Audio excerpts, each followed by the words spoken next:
here's our host, Tian.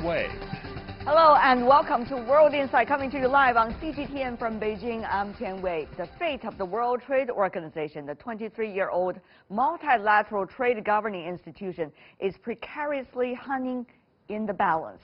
On December the 10th, the WTO's Appellate body will cease to function after the U.S. blocked appointments to its panel.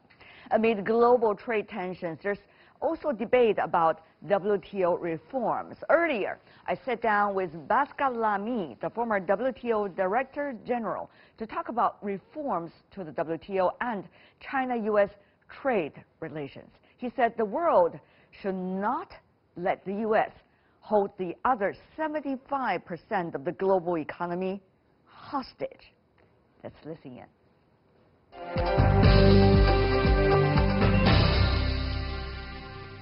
First question for you.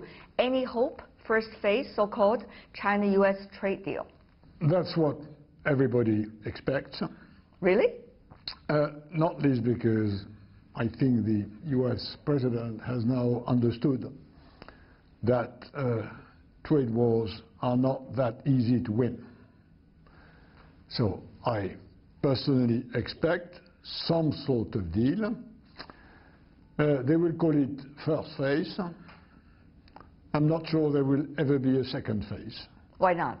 Because I think the problem that needs to be addressed does not have to do with a bilateral negotiation between U.S. and China.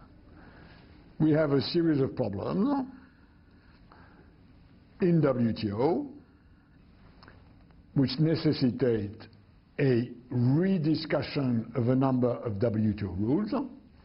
This is not a matter for a bilateral deal. This is a matter for a multilateral deal. What can be addressed bilaterally is a bit of this, a bit of that. Frankly speaking, nothing that is to the right dimension of the problems we have to address: subsidies, digital trade, trade and environment, fishery subsidies. All these are multilateral, not bilateral issues.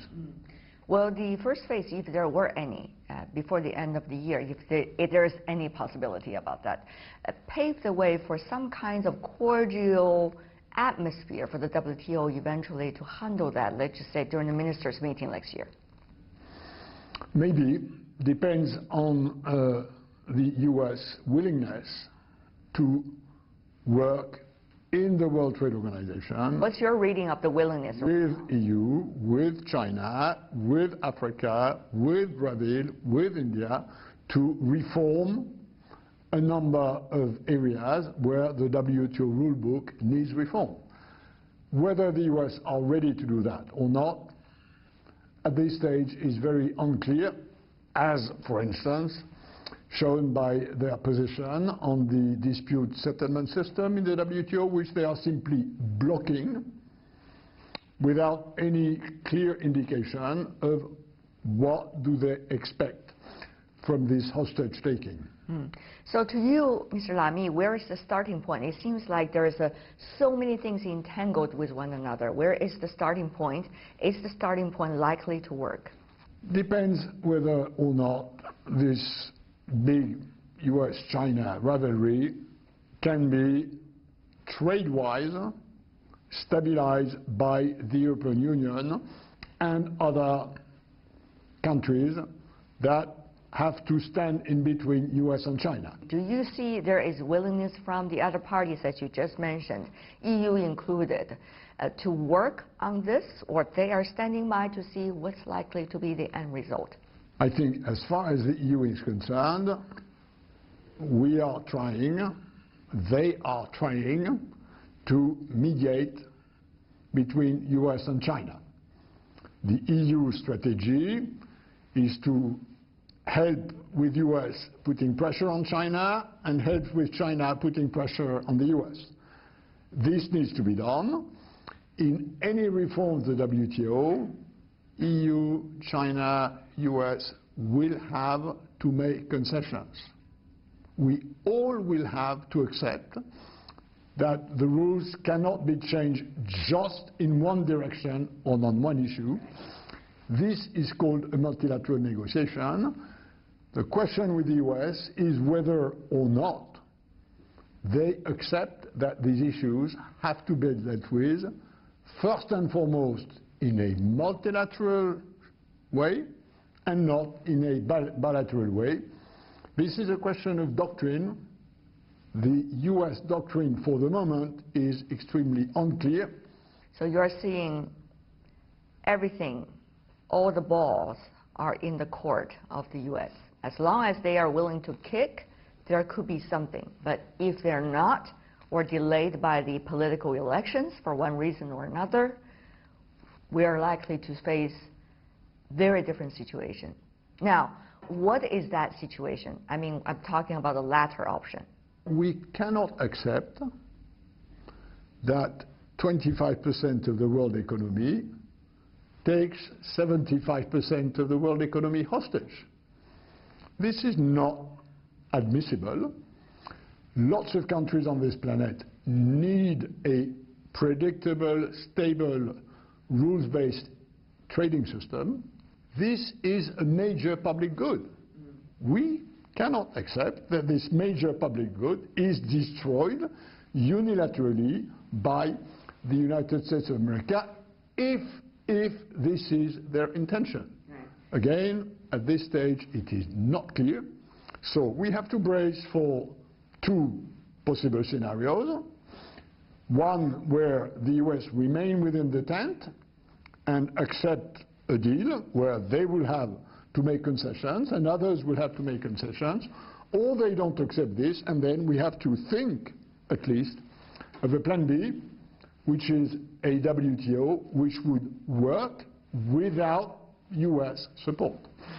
But is there a deadline that people can look at? I mean, if there's a waiting process, the wait can be short, the wait can be long. Since the Second World War, the international system has been established with the United States being one of the most important leaders in the system. Now, the US is reluctant to follow the path it originally chose, and the rest of the world is pondering about, now, what would be the order of the rest of us?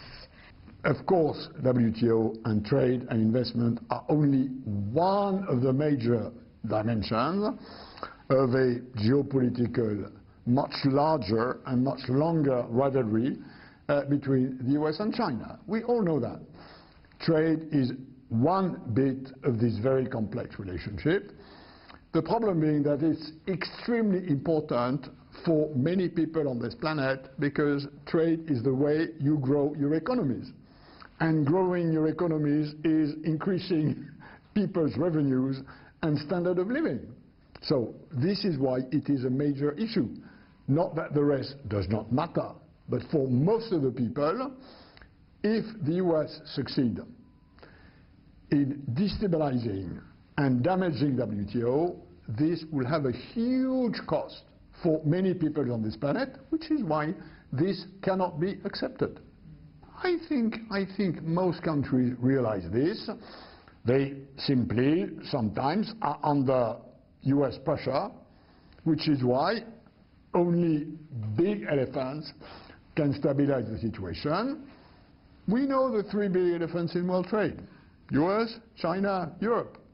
If the three elephants cannot agree, if one of the elephants is trying to damage the system, the two other elephants, i.e. EU and China, need to coalesce in order to stabilize the system. This does not mean that they will not have to move. China will have to move on subsidization of its economy. Europe might have to move on farm subsidies, like US, by the way. That's a matter for a negotiation, not just arms twisting, brutality, and hostage taking.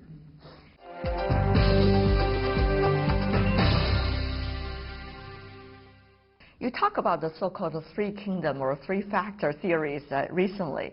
One of the things you mentioned, Mr. Lamy, is about the digital economy, particularly the use of data. Now, you talk about the different roles that governments, whether in the three places, China, EU, and the United States, see the significance of data. So how do you see the so-called three kingdoms, in your words, will be able to come together, or there's likely to be the struggling romance of the three kingdoms, as there was an ancient novel in China called the Three Kingdoms? No, I think you're absolutely right in the way you describe the situation. One, data is the raw material of the economy of tomorrow and partly of today. So we need as many data as possible in order to feed new digital systems like artificial intelligence, like Internet of Things. So there is a huge wealth in a zillion of data appearing as it does. The problem being, of course, that the underlying philosophy about humans' relationship with data is different in each of the three kingdoms. As you rightly said, for US it's a merchandise. What you said. For Europe it's individual property, and for China it has to be accessible to the state. So my view is that these three systems will not converge. But we have to organize the coexistence of three different systems. After all, we have many differences. We don't need to harmonize everything. What will need to be done, whether it's a World Trade Organization or whether it's elsewhere, is the interface between the three systems. I'm told by technicians, for instance, that blockchain might help connecting systems which remain different in terms of localization, accessibility, privacy of data. But of course, as the originality debate of Internet was like, everybody believed it will be accessed by everyone at any time that they want. Of course, it's not true eventually. So whether technology will be the solution or technology is neutral, it is still a big question. That's correct, but there is a difference between hardware and software. Yes. The infrastructure should, in my view, remain global. We should have a single internet, a system that allows all of us to be connected globally is the way to go, in my view. What you inject into the system, the sort of data which circulate into the system, is a different thing. This is sort of more on the software than on the hardware, and there may be differences that will need to be adjusted while recognizing that free flow of data is what we should be looking for, while taking into account the fact that we have political and philosophical differences, and the world will not converge into a single philosophical preference. And by the way, I'm not sure it would be good. There is a richness in this diversity. Yeah. Mr. Lamy, you've been working in the international system for long, so you know very well about the debate as to what will be the nature of leadership in this regard. A lot of people talk about governance, for example, in the China case. A lot of people also talk about stakeholders. For example, the World Economic Forum recently has been readopting this phrase. And others talk about who will be the important players when you debate about all of these important issues and who will lead the debate. What is the most important factor here, or the things that people can get hold of to begin with? Global governance left in the hands of sovereigns, diplomats, treaties, institutions, has obvious limits. We cannot just rely on sovereigns having the monopoly of international relations. We need to involve different stakeholders, civil society organizations, businesses, big academic institutions, major cities, which are not sovereign, into addressing issues having to do with environment, with technology, with social inclusion, with culture, It is what I have called in the past polylateralism as opposed to traditional multilateralism. Of course, states matter, sovereign matters, but they have to be complemented, supplemented by other approach, because the energy you tap in real people, not just officials, is sometimes much bigger, and their level and their capacity to commit, to coalesce, to get things done is much bigger than between traditional sovereigns. You experienced the thrive of technology, for example, the internet, the application of internet, during your term as the Secretary General of the WTO. You also experienced the trade fights among some of the major players at various times of your career with WTO. Is there anything that we can learn from those periods of times? Of course. Sure. What are the biggest takeaways that you had since then? The biggest takeaway, in a sense, is very simple. Trade opening works for welfare under some conditions, which are A, leveling the playing field, B, protecting domestic stakeholders who are the losers of trade opening.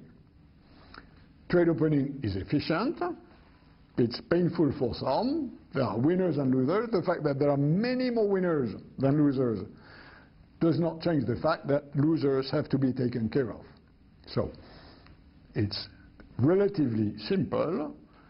At global level, you need to level the playing field as much as you can in reducing obstacles to trade so that people can trade fairly. And domestically, you need the sort of welfare, social security system that allow to retrain, refit people who are victims from an increase of competition among economies. Again, efficient and painful, painful and efficient. This is the basic equation of global market capitalism. Whether we like it or not, this can be done. In some periods, the WTO rules have been moving forward. Some countries, and notably in Europe, have found the right way to address the pain of some social hardship stemming from more competition. It's not always been the case, but the example of the last 30 years show that it is doable. From now until the end of next year, a lot of things could happen, including the ministers' meeting of WTO, including the U.S. election as well. Are we going to see worse before anything can happen? Should we be prepared for next year, Mr. Lamy? I don't have a crystal ball, but I believe that we've reached a stage of globalization, of interconnection of our production systems of goods, services, circulation of people, capital, that make deglobalization, if this is Mr. Trump's target, that make deglobalization extremely unlikely.